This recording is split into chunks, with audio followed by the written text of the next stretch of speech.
Have you ever felt invisible, like just another face in the crowd, easily dismissed by those with power and wealth? Tonight's story is about a man who built a fortress of grief around himself, a billionaire who didn't just want privacy. He paid for absolute, unbroken silence. He could silence an entire restaurant with a flick of his wrist. But he couldn't silence a memory. What happens when a young waitress just trying to survive her shift accidentally speaks a phrase so private, so sacred, it shatters his world? This isn't just a story about a rude customer. It's about a single sentence that cost a woman her job, and in doing so, unraveled a secret that $1 billion could never buy.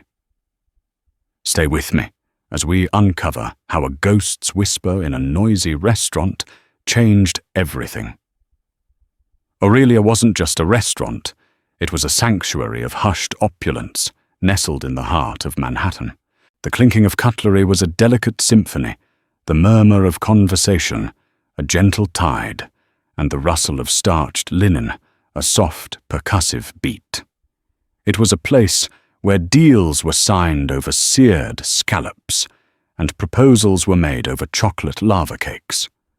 But on Tuesday nights, Aurelia transformed into something else, entirely a tomb. This was the night Mr. Julian Thorne dined. Julian Thorne was less a man and more a myth whispered among the city's elite. Of Middle Eastern heritage, but with a clipped British accent from years at Cambridge, he had built a global logistics empire from the ground up. His fortune was spoken of in terms of national GDPs, but his wealth was dwarfed by the legends of his eccentricity and his temper. And his most famous demand was for silence, not quiet, not privacy. Absolute, unnerving, morgue-like silence. When he booked his customary corner table, table 7, the entire section around it was left empty. The reservation came with a 5-figure payment to the restaurant, not for food, but for the absence of sound. No other patrons nearby. No music. The staff assigned to him were instructed to move like ghosts, to anticipate his needs, without a single spoken word, to communicate with only the slightest of gestures. To fail was to be fired. It was a simple, brutal contract. Camilla Evans knew the rules. At 24, she was a veteran of New York's grueling service industry. She wasn't an aspiring actress or artist waiting for her big break. She was a linguist, or she would be. She was 2 semesters away from her master's degree in comparative philology, the study of ancient and dead languages. She spent her days translating Ugaritic cuneiform, and her nights translating the desires of the city's wealthiest diners. The irony was not lost on her. Working at Aurelia paid the bills and tuition, but it was a soul-crushing exercise in invisibility, especially on Thorne Tuesdays. He's here.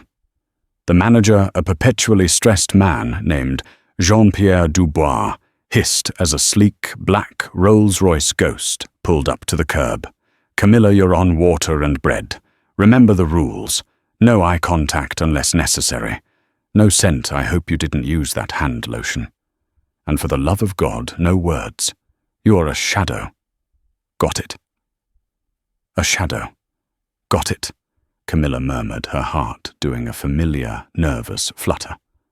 She'd served in Thorne's silent section twice before, and both times had felt like a tightrope walk over a canyon of fire.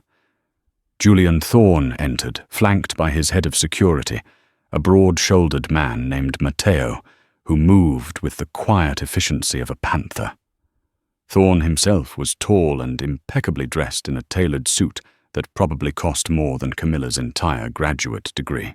His face was a mask of stern, handsome features, a strong jaw, dark, piercing eyes, and lines of grief etched so deeply around his mouth that they looked like a permanent part of his architecture.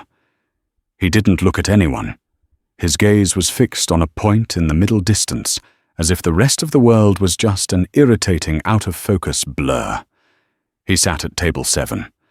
The performance began. The sommelier, a man who could speak for 10 minutes about the soil of a single grape, approached with 3 bottles of wine and presented them in complete silence. Thorne gave a barely perceptible nod at a 1982 Chateau Margaux. A busboy, his hands trembling slightly, placed a basket of freshly baked sourdough on the table with the reverence of a religious offering. Camilla's job was simple: keep the water glass full. Her sneakers, specially chosen for their silent soles, made no sound on the polished marble floor. She approached the table, her eyes fixed on the crystal glass. She poured the water, a thin, silent stream. Her movements were fluid, practiced, and invisible. Just as she was retreating, Thorne's hand shot out, not to stop her, but to slide his side plate an inch to the left. The motion was so abrupt that it startled her. Her hand jerked, and the heavy silver fork resting precariously on the edge of his napkin tumbled off the table. It fell onto the marble floor with a single deafening clang. The sound was a gunshot in the cathedral of silence. Every staff member in the vicinity froze. Jean-Pierre, watching from across the room, went pale. Matteo, standing by the wall, tensed. Julian Thorne slowly, deliberately lifted his head.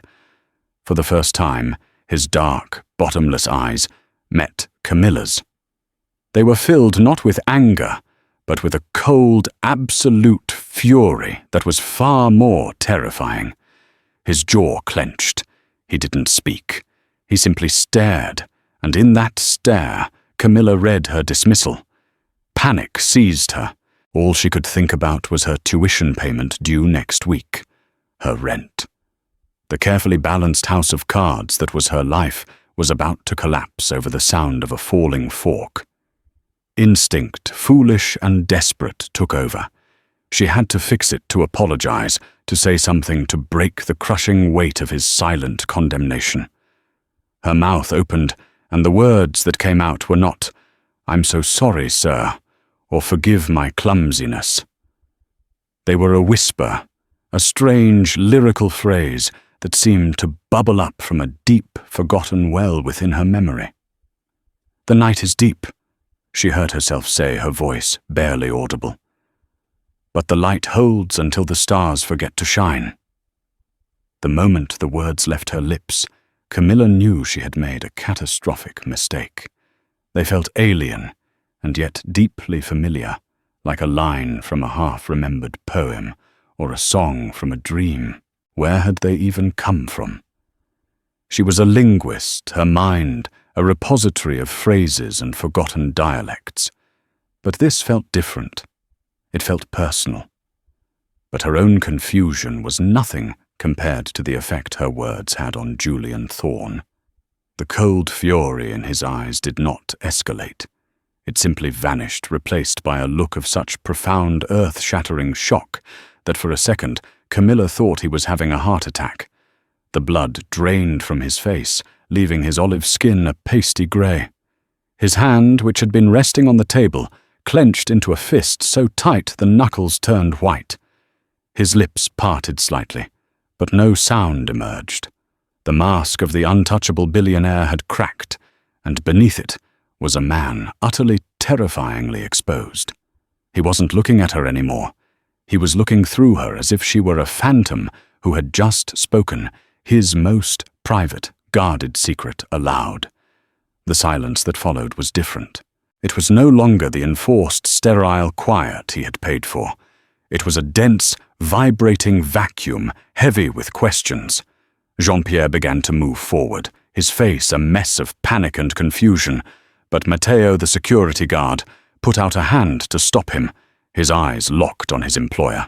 Finally, Julian Thorne spoke. His voice, when it came, was a raw, rasping thing torn from his throat. "What did you say?" It wasn't a request for clarification. It was a demand, an accusation. Camilla's throat was dry. I'm so sorry, sir. The fork. Not that—" He cut her off, his voice gaining a dangerous edge. "The words, the ones you just spoke, say them again." She swallowed, her mind racing. I said, "The night is deep, but the light holds until the stars forget to shine." She repeated them hesitantly, the phrase sounding even more bizarre the second time. He leaned forward, his entire body a coiled spring of tension. The air crackled around him. "Where did you hear those words? Who told them to you? Who are you?" Each question was a hammer blow. Camilla felt the eyes of the entire restaurant staff on her. This was no longer about a dropped fork. This was something else, something far more personal and perilous. I don't know," she stammered the honest answer, sounding like a lie even to her own ears. "They just came to me. I'm sorry, sir. I don't know why I said it." "You don't know," he repeated, his voice dropping to a low, menacing snarl. He pushed his chair back, the legs scraping violently against the marble, and stood. He was a towering, intimidating presence, and Camilla had to fight the urge to physically shrink away. People don't just know that phrase. That is impossible. He turned his burning gaze on Jean-Pierre, who flinched as if struck. "Get her out of my sight. She's fired." The words, though expected, hit Camilla like a physical blow.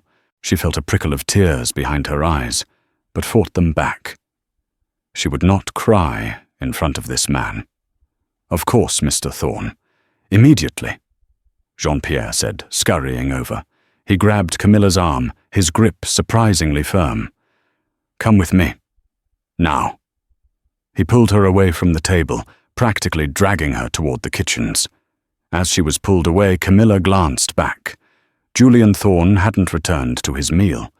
He stood by the table, staring at the empty space where she had been, his hands trembling. He looked like a man who had just seen a ghost. Back in the staff changing room, the humiliation washed over her. Jean-Pierre didn't yell. He looked weary and defeated. "Camilla, I am sorry. You were a good worker. But you know the rules. You broke the most important one." "I know," she whispered, her voice thick with unshed tears. "I don't understand what happened. It doesn't matter. Pack your things. I'll have your final paycheck mailed to you." Dazed Camilla changed out of her uniform and into her street clothes jeans and a worn university sweatshirt. She stuffed her apron into her locker, her mind a whirlwind of confusion and fear. How could she have been so stupid? And where on earth did that sentence come from? It felt like it was coated in someone else's nostalgia, someone else's love. As she was walking out the back alley door, a place reserved for garbage and broken dreams, a voice called out to her. "Miss Evans." She turned. It was Matteo, the security guard. He stood under the single flickering bulb of the service exit, his expression unreadable. "I'm leaving," Camilla said, her voice defensive. "You don't have to escort me off the premises." "I'm not," he said, his tone surprisingly gentle. "Mr. Thorne has requested your presence. He wants to speak with you." Camilla stared at him, baffled. "He just fired me for speaking. Now he wants to speak with me. Why to yell at me without the audience?" "I don't know why," Matteo replied, his gaze steady. "But he was very insistent. A car is waiting for you out front." Fear warred with a new burning curiosity. What did this man want from her? What was it about those specific words that had stripped away his composure and left him looking so broken? A part of her, the logical, self-preservation part, screamed at her to run, to disappear into the New York night and never look back. But another part, the linguist, the puzzle solver, was hooked. A phrase with that much power had a history, a story, and she was now inexplicably a part of it. "Okay," she said, her voice more resolute than she felt. "Take me to him." The car waiting for her was not the Rolls-Royce, but a black, impossibly sleek Maybach. The door was opened by a driver in a crisp uniform who didn't say a word. As Camilla slid onto the plush leather seats, the door closed with a soft, final thump, sealing her inside. The interior smelled of money and leather, a scent so foreign it was almost suffocating. The windows were tinted so darkly that the vibrant chaos of New York City became a silent, muted film. She felt less like a guest and more like a prisoner being transported to an unknown fate. The drive was short-ending in front of a modern, impossibly tall skyscraper in Tribeca that seemed to pierce the clouds. This was the Thorn Tower, the global headquarters of his empire. The car bypassed the main entrance, descending into a private underground garage. Matteo led her from the car to a private elevator. He pressed his thumb against a biometric scanner, and the doors slid open to reveal a cabin lined with dark wood and polished steel. There was only one button, a simple, unadorned circle. "His residence is the penthouse," Matteo said, finally breaking the silence as the elevator ascended with unnerving speed and smoothness.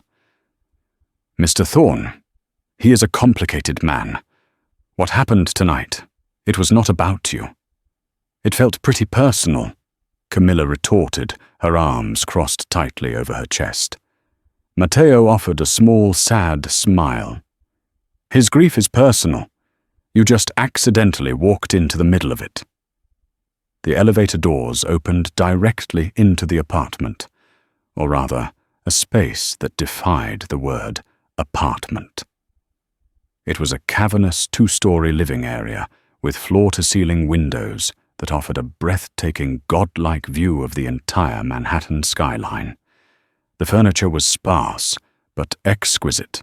The art on the walls looked like it belonged in the MoMA, and the dominant colors were cool grays, blacks, and whites. It was beautiful sterile, and felt as achingly lonely as a mausoleum. Julian Thorne stood with his back to her, looking out at the city lights.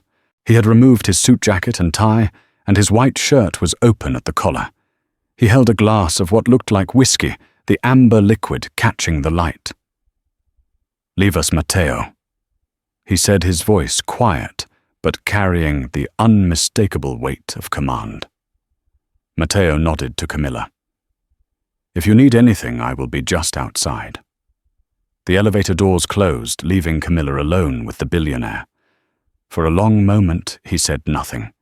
He just stared out at the city he seemed to own. Camilla weighted her anxiety a knot in her stomach. Finally, he turned around. The raw shock she had seen in the restaurant had subsided, replaced by an intense, searching scrutiny. He looked exhausted, as if the brief encounter had drained him more than any boardroom battle ever could. "My wife died 2 years ago." He began, his voice flat, devoid of the anger from before. "Her name was Ilara. We were married for 15 years. She was the architect of my life. I built the empire, but she built the world we lived in. She was my silence in the noise." Camilla remained silent, unsure of how to respond. This was a confession, not a conversation. "She was a poet," he continued, swirling the whiskey in his glass. "Not professionally. She never published a thing. It was for her, for me. And she had phrases, little things she would write in the margins of books, on napkins, or just whisper to me when we were alone. They were our language, a private dialect for a nation of 2. He took a step closer, his eyes boring into hers. "The words you spoke tonight. The night is deep, but the light holds until the stars forget to shine." That was one of them. It was her favorite. It was the last thing she ever wrote, in a note she left for me on my pillow the night before she died. Camilla's breath hitched. Suddenly the scene in the restaurant replayed in her mind with horrifying clarity. She hadn't just broken a rule. She had desecrated a sacred memory.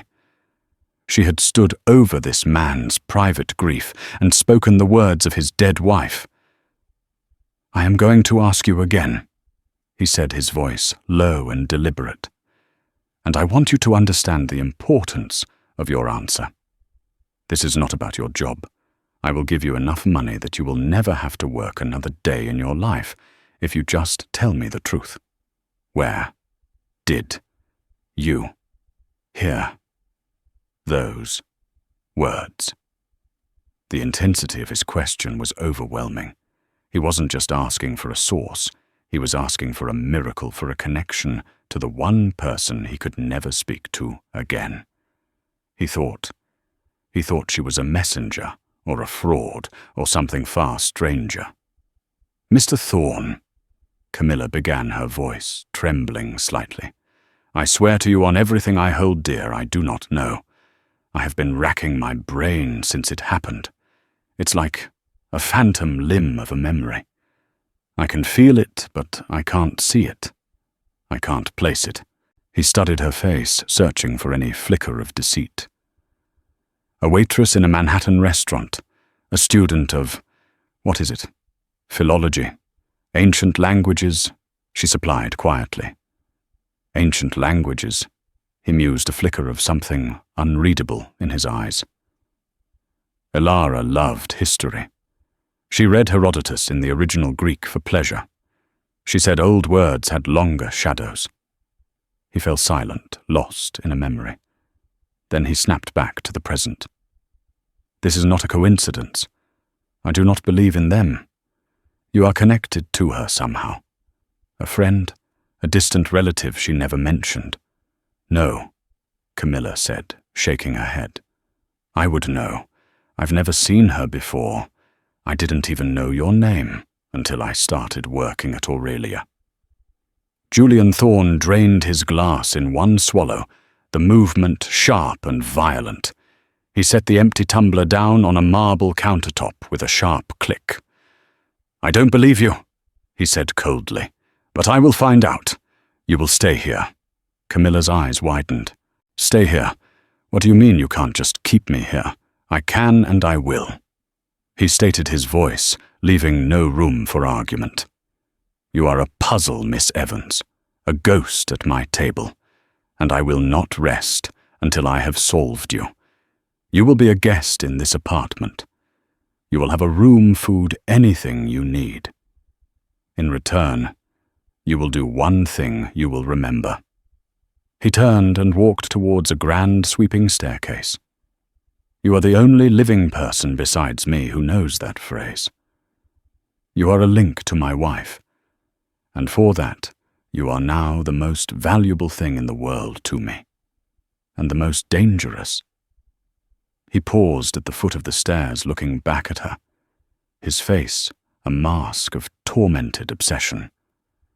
"So I suggest you start digging through that phantom limb of a memory of yours, because you are not leaving this place until you find where my wife's words came from." Camilla was led by a silent housekeeper to a guest suite that was larger than her entire queen's apartment. It was as impeccably designed and as sterile as the rest of the penthouse, with a wall of glass overlooking the Hudson River. A king-sized bed with an impossible number of pillows sat in the center of the room, and the ensuite bathroom was a marble-clad cavern. On a small desk, a brand-new laptop and a smartphone sat in their boxes. A note beside them simply read, "Anything you need. Just ask." This wasn't a guest room. It was a gilded cage.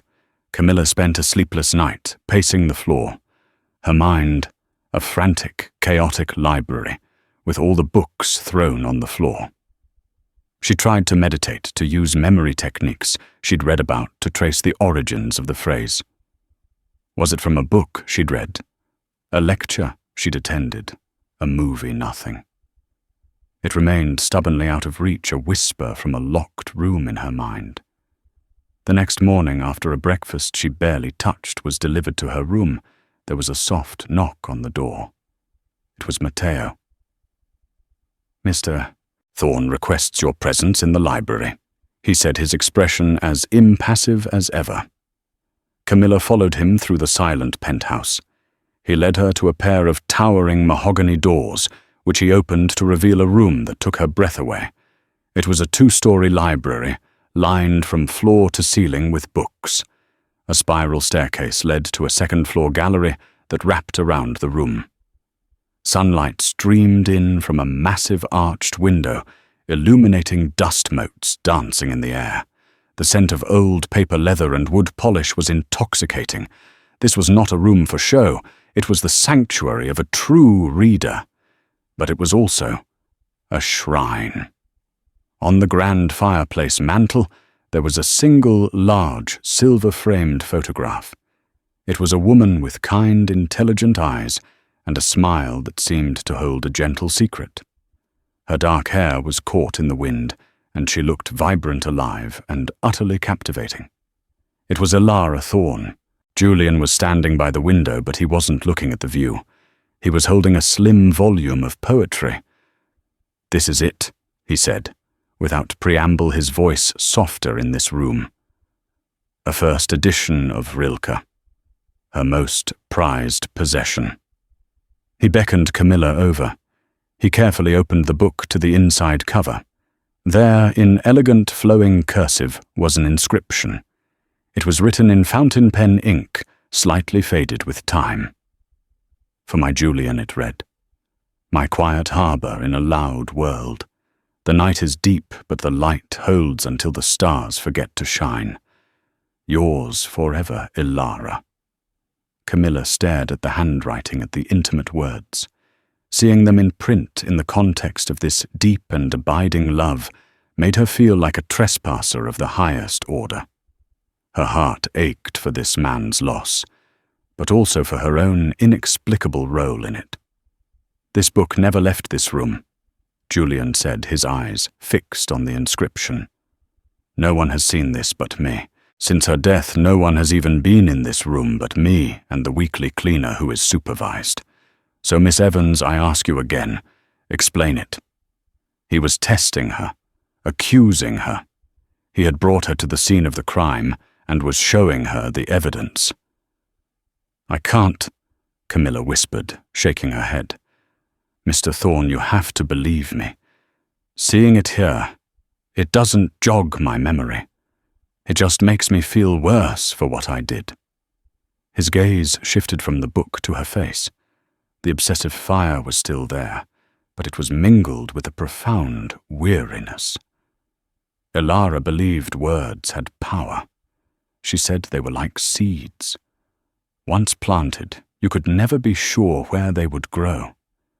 She believed they could travel through people, through time. He sighed a sound of utter defeat. "I used to think it was just her poetic nonsense. Now I'm not so sure."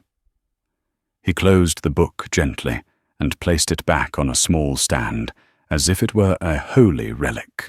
"Let's try a different approach," he said, his tone shifting, becoming more businesslike. "Forget trying to remember the phrase itself. Let's talk about your life. Tell me everything. Your childhood, your schooling, your jobs, your friends, everything. We are going to map your past, and somewhere in that map, we will find a crossroads where you met my wife's ghost." And so began the strangest interrogation of Camilla's life. For hours she sat in a leather armchair across from him as he questioned her. It wasn't hostile. It was methodical, relentless. He was a businessman dissecting a problem, looking for a variable that didn't add up. Where did she grow up? A small town in Pennsylvania. Her parents, a librarian and a high school history teacher. Her studies. She explained her passion for ancient texts, for the way stories and ideas survived for millennia. Her volunteer work. This gave him pause. "I volunteered for a few years during my undergrad," she said, "at a community outreach center. Food bank, helping people fill out forms, that kind of thing. And for a while at a women's shelter downtown. The Haven." Julian became very still. "A women's shelter. Tell me about that." "It was difficult work," Camilla said, memories surfacing. "A lot of sad stories. I mostly worked in the donation center, sorting clothes, books, household items that people dropped off." "Books," He repeated, his voice barely a whisper. "Did you ever take any of the books?" "No, of course not," Camilla said, slightly offended. "But I read them sometimes, on my break. We got so many books. People would clear out their houses and drop off boxes of them." A new frantic energy seemed to seize Julian. He started pacing in front of the fireplace. "A book. It has to be a book." She was always giving things away. She sponsored charities, anonymously donated to libraries, shelters. She called it releasing her things back into the wild. She could have donated a book, one that she had written in. The theory was thin, a desperate grasp at a logical explanation in a situation that defied logic. But it was the first plausible path they had found. "I don't remember a specific book," Camilla said, her mind racing. "There were thousands over the years. It could have been anything." "Think, Camilla, think," he urged, his voice tight with a mixture of hope and desperation. "Was there a time you felt a special connection to a book of poetry, perhaps something that felt personal?" Camilla closed her eyes, trying to transport herself back to that dusty, cluttered basement room at the Haven. The smell of old paper and detergent, the endless boxes. She saw flashes of book covers, dog-eared pages, faded jackets. It was a hopeless, jumbled mess of memory. And then a flicker. Not a specific cover. Not a title. A feeling. A small, slim book with a deep blue cover. She remembered holding it, the feel of the worn linen in her hands. She remembered a sense of quiet sadness emanating from it. But she couldn't remember the contents, or the title, or what happened to it. "There might have been one," she said, slowly opening her eyes. "A poetry book. Blue cover. It felt different. Sad." Julian stopped pacing and stared at her, his dark eyes wide with a terrible, fragile hope. "Find it, Camilla. Go back into your memory and find that book. That's our thread. It might be the only one we have." The Gilded Cage had become a war room. Julian had given Camilla a mission, and with it, a sliver of purpose that replaced her fear. He was still her captor, but he was also her collaborator in this strange archaeological dig into her own past. He had his tech team set up a massive whiteboard in the library, and for the next 2 days they worked. Camilla, guided by Julian's relentless questioning, began to map her life. They drew timelines, listed addresses, jobs, and significant events. The focus remained on her time at the Haven Women's Shelter. "The donations were anonymous," Camilla explained, pointing to a section of the timeline. "People would drop boxes at the back door. We rarely saw who they were from. It could have been anyone." "Alara would have been anonymous," Julian murmured, more to himself than to her. She never wanted her name attached to her charity. She called fame a noisy distraction from the real work. Camilla felt a pang of unexpected connection. She, a student of silent dead languages, understood the desire to work away from the noise. "Let's focus on the blue book." Julian pressed his intensity, never wavering. "What else do you remember? A shape, a size, a font?" Camilla closed her eyes again, pushing herself back into the memory. The basement room, the scent of dust. It was small, hardcover. The blue was very dark, like a twilight sky. The title. It was embossed in silver, I think, but the letters were worn. She could almost feel the texture of it under her fingertips. I remember I put it aside. I didn't want it to get tossed in with the generic paperbacks. "So you saved it?" Julian asked, his voice sharp. "I think so. I had a keep box. Things that were too unique or special to just put on the giveaway shelf. Old first editions books with interesting inscriptions. I would give them to my father, the librarian. He liked to find homes for them. A direct line, a possible physical location. Julian seized on it immediately. He got on the phone with Matteo. "I need you to contact a Mr. Robert Evans in Scranton, Pennsylvania. He's a librarian. Tell him it is a matter of the utmost importance regarding his daughter. Be polite, but be firm. We need to know if he has a collection of books she sent him from a shelter in New York roughly 5 years ago."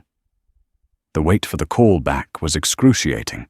Camilla paced the library, feeling a fresh wave of anxiety. What would her father think? A man who sounded like a bodyguard calling him on behalf of a billionaire who was essentially holding his daughter captive. She explained the situation as best she could to Julian. "Don't worry," he said dismissively. "Matteo is discreet. He will handle it." An hour later, Matteo entered the library, holding a phone. "It's Mr. Evans for his daughter," he said, handing the device to Camilla. "Dad," Camilla said, her voice trembling. "Camilla Bean, what in God's name is going on?" Her father's warm, worried voice filled her ear. "Some fellow with a voice like a gravel road called me asking about old books. Are you in some kind of trouble?" "No, Dad, I'm fine. It's complicated. But it's important. Do you remember the boxes of books I used to send you from the Haven?" "Of course I do, your rescued words. I have most of them down in the basement. A few of the better ones are in my office at the library. What are we looking for?" Camilla described the book as best she could, the small size, the twilight blue cover, the worn silver lettering. Her father hummed. "That does ring a bell. Sounds like one of the poetry anthologies." "Hold on, Camilla." She heard him shuffling papers, then the sound of him walking. The line was quiet for a few minutes that stretched into an eternity. Julian watched her, his expression unreadable, his entire body rigid with anticipation. "Okay, I'm down in the archives," her father's voice returned, slightly breathless. "The Camilla Collection, as your mother calls it. Let's see. Box 3. Aha, I think I've got it. Echoes in Starlight, a collection of verse. Small blue-silver lettering is almost completely gone. Is that it?" Camilla's heart hammered against her ribs. I think so, Dad. Can you look inside the cover? Is there an inscription?" Another pause. She could hear the faint crackle of an old page being turned. And then her father's voice, reading aloud. "Well, isn't this lovely? It says, 'To my dearest Anya, the world may be loud, but you have your own music. Never let them silence it. With all my love, your sister Elara." Camilla gasped. Julian, who had moved closer to hear the call, froze solid. "Anya, not Julian." "Dad," Camilla said, her voice a strained whisper. "There's another one, isn't there? At the end of the inscription. A short phrase." "Oh, you're right, tucked away at the bottom here," her father said. "It says the night is deep, but the light holds until the stars forget to shine." A profound silence filled the magnificent library. The puzzle piece hadn't just clicked into place. It had revealed an entirely new section of the puzzle they never knew existed. The book was not a gift from Elara to Julian. It was from Elara to someone named Anya, her sister. Camilla looked at Julian Thorne, the billionaire, the tyrant, the man who thought he knew everything about the woman he loved, looked completely and utterly lost. "Elara," he said, his voice cracking with disbelief, "didn't have a sister." The revelation hung in the air, heavy and impossible. Julian Thorne, a man who commanded a global information network, who could find out anything about anyone with a few keystrokes and a phone call, was faced with a fundamental truth about his own wife that he had never known. "That's not possible," he repeated, shaking his head as if to dislodge the words. "She was an only child. Her parents died when she was young. I met her when she was 20. I knew her entire life." "The book says otherwise," Camilla said gently, her role having shifted from suspect to messenger of a difficult truth. She ended the call with her father, promising to explain everything later, and asking him to overnight the book immediately. Julian stared at the photograph of Ilara above the mantelpiece, his expression a storm of confusion, betrayal, and a new, deeper kind of grief. This wasn't just the pain of her absence anymore. It was the pain of realizing there was a part of her, a significant part, that he had never been allowed to see. The silence he had so obsessively cultivated to preserve her memory had also, it seemed, preserved his own ignorance. Anya. He tested the name on his tongue. It was foreign, alien. There was no Anya. He strode to his desk and began typing furiously on his keyboard, his movements sharp and angry. He was pulling up records, running searches, leveraging the full force of his resources to solve this mystery that had been sleeping on a bookshelf in a Pennsylvania library. While he worked, a profound shift occurred in Camilla. The fear was gone, replaced by an overwhelming sense of empathy. This entire ordeal, which had started with her humiliation, was not about her at all. She was just a random catalyst, the stray spark that had ignited a hidden powder keg in this man's life. She thought about the book passed from a mysterious Ilara to a sister named Anya, donated to a shelter, sorted by a linguistics student, sent to a librarian father, only to have its secret message reappear years later in a Manhattan restaurant. Ilara had been right. Words were seeds, and these had taken a long, improbable journey to finally bloom. The next day, the book arrived by special courier. Julian handled the small blue volume, as if it might either bite him or turn to dust. He opened it to the inside cover, and they both stared at the inscription. Seeing it in person was different. The handwriting was undeniably Ilara's. The message was undeniably for a sister he never knew existed. "Why would she hide this from me?" Julian whispered, tracing the name Anya with his finger. "We had no secrets." But clearly they did. His investigation, fueled by his immense resources, began to yield fragments. It was difficult. He was searching for a ghost who may have lived her life, determined to remain one. He found a birth certificate first. Anya Khalili. Ilara had been born Ilara Khalili before they married. Anya was 5 years younger. Records showed she had been in and out of foster care after their parents' death, separate from Ilara, who was old enough to be placed with a distant relative. The picture that emerged was one of two sisters cleaved apart by tragedy and circumstance. Ilara, the brilliant, stable one, who found her way to Cambridge and into Julian's life. And Anya, the one who seemed to have fallen through the cracks. There were addresses in rundown neighborhoods, a handful of petty charges, mentions of art collectives, and transient communities. She was a painter, an artist, who lived on the fringes, rejecting the very world Ilara had come to inhabit. The final devastating piece of the puzzle came from the records of the Haven Women's Shelter. Using the date range Camilla had provided for her volunteer work, Julian's team cross-referenced admissions. They found her. Anya Khalili had been a resident at the shelter for 6 months, 5 years ago. She was there seeking refuge, not from a person, but from poverty and a debilitating illness. The records showed she passed away peacefully at a nearby public hospital shortly after leaving the shelter. The cause of death was complications from a severe autoimmune disorder she had battled for years.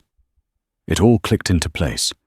Ilara, the wife of a billionaire, had a sister who was living in a shelter, and she had never told her husband. She had been supporting her, secretly sending money, and it seemed books filled with private messages of love.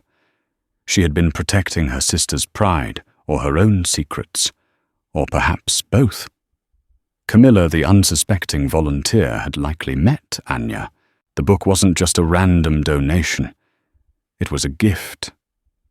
The memory that had been a locked room in Camilla's mind began to creak open. She remembered a woman, a frail, tired woman with eyes that were strikingly similar to Ilara's photograph. Eyes that were intelligent and kind despite the exhaustion that clouded them. She sat in a corner of the common room, sketching furiously in a notepad. She rarely spoke, but she was always watching, always observing. Anya. Camilla breathed the name. I remember her. She was quiet. She used to give me her cup of tea because she said I looked like I needed it more than she did. A new memory surfaced sharper this time. Anya, looking thinner and paler than ever, pressing the small blue book into Camilla's hands on Camilla's last day of volunteering before she left for the summer. You like words that last, Anya had said, her voice a soft rasp. This one has some good ones. Keep it safe. Camilla hadn't understood. She'd just thanked her and put the book in the box for her father. But she now remembered something else. As she was leaving, Anya had called out to her. "Hey, word girl," she'd said with a weak smile. "The night is deep, but the light holds right until the stars forget to shine." Anya had been quoting her sister's inscription. She had passed the family's private words on to a stranger, a kind girl who loved books. And Camilla, a human sponge for language, had absorbed them, filed them away in the deep archives of her mind where they lay dormant for 5 years, waiting for the most impossible moment to re-emerge. She looked at Julian. His face was a canvas of grief. He had built a silent monument to the memory of his wife, believing he was its sole keeper. Now he knew he hadn't even been privy to her most painful secret, her most profound act of love and loyalty to a sister the world had forgotten. The silence he had demanded from the world had been a wall to keep his perfect, curated memory of Ilara safe. But her real life, messy, complicated, and full of secret sorrows, had been happening on the other side of that wall all along. The tyrant of Table 7 was gone. In his place was just a man mourning a woman he was only now 2 years after her death beginning to understand. The discovery changed everything. The tension that had defined their strange confinement evaporated, replaced by a shared somber purpose. They were no longer captor and captive, but two strangers bound by the ghost of a woman they had both known in vastly different ways. Julian was quiet for a long time. He spent hours in the library holding the blue book of poetry, staring at the picture of his wife, as if trying to see past her smile into the secrets she held. He was not angry at Ilara. The betrayal he had initially felt had softened into a deep, sorrowful understanding. She was protecting her. Julian finally said, breaking a long silence. He and Camilla were sitting in the library, the book on the table between them. Anya wouldn't have wanted my money, my help. From what I've learned, she was fiercely independent. Proud. And Ilara knew that bringing her into my world, into this tower, this life, it would have crushed her spirit. So Ilara met her on her own terms, in secret. He looked at Camilla, his eyes clear for the first time of the obsessive fury that had consumed him. She built a wall between her two worlds, her life with me and her life with her sister. She must have been so lonely carrying that by herself. In that moment, Camilla saw the man Ilara must have loved, not the rude billionaire, but the person underneath capable of profound insight and empathy. She gave you a gift, you know. Julian continued, his voice thick with emotion. Anya, by giving you that book, by speaking those words to you, she kept a piece of Ilara alive. She passed it on, and it found its way back to me. It's the last message I will ever receive from my wife, and it was delivered by a complete stranger 5 years later." He shook his head in wonder. Elara would have loved that. She would have called it poetry. He stood up and walked over to the desk. He wrote something on a piece of paper, then folded it and slid it into an envelope. He walked back and handed it to Camilla. "This is a check," he said. "It's what I promised you, enough so you never have to serve another rude man in a restaurant again." Camilla looked at the envelope but didn't take it. "That's not why I did this, Mr. Thorne." "I know," he said, "but Elara would want me to. She believed in balancing the scales." He paused, then handed her a business card. "This is for something else.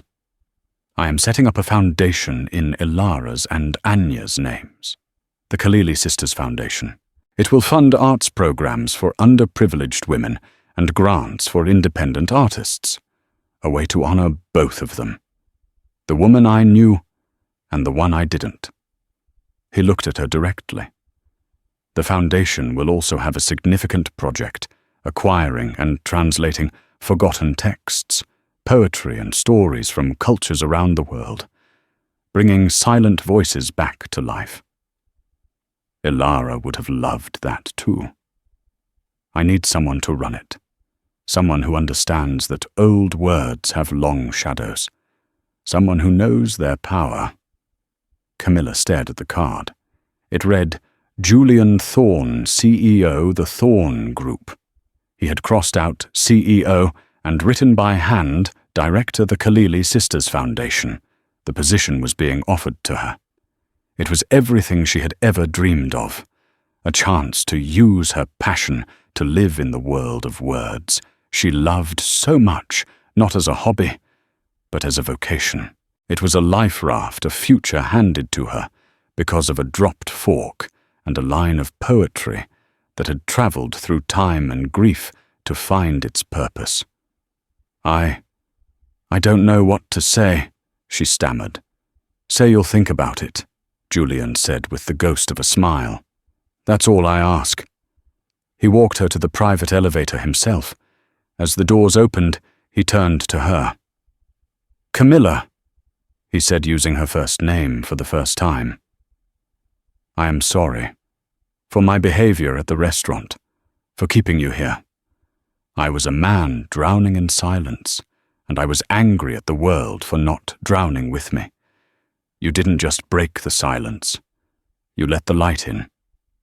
Camilla nodded, a lump forming in her throat. "The night is deep," she said softly, finishing the phrase that had started it all. "But the light holds," he replied, his voice full of a grief that was no longer just his own, but a shared memory of two sisters, a book, and the enduring power of a few whispered words. The elevator doors closed, and as Camilla descended, she knew her life would never be the same.